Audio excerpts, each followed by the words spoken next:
so much, Mr. President, and through you to the members. The devastating explosions in the Merrimack Valley on September 13th, 2018, in parts of my district will long be remembered.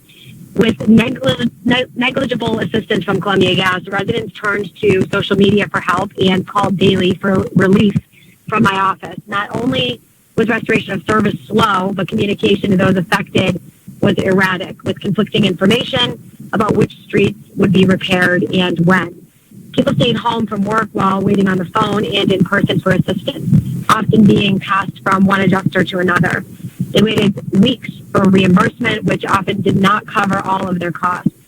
Some lost wages and were forced to miss work to keep appointments with adjusters, only to discover that they were not eligible for offered space heaters. In many cases, residents were relocated to hotels far from their homes and work. And due to poor communication between those hotels and the local gas company, some of those people were actually turned away from promised rooms and left without housing. Those permitted to stay had hours added to commuting time.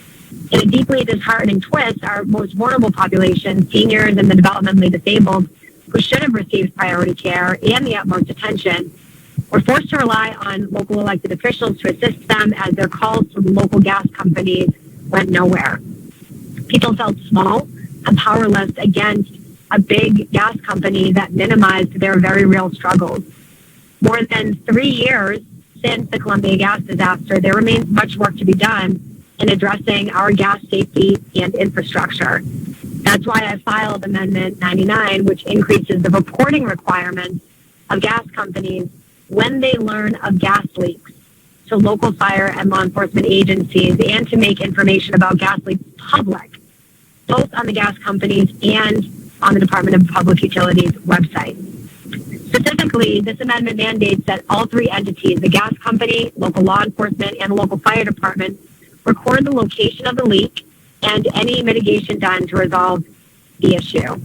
The amendment also requires that gas companies remain responsible for any significant project on a public way and authorizes financial penalties for failure to comply with any provision. Furthermore, it requires an annual review by DPU pertaining to certified pipeline inspectors to ensure that an adequate number of certified inspectors are actually engaged in pipeline inspection across Massachusetts.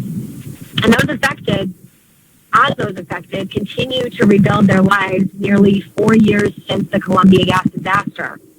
This amendment will provide key tools to both hold gas companies accountable and prevent future disasters. I urge my colleagues to support this amendment. Thank you.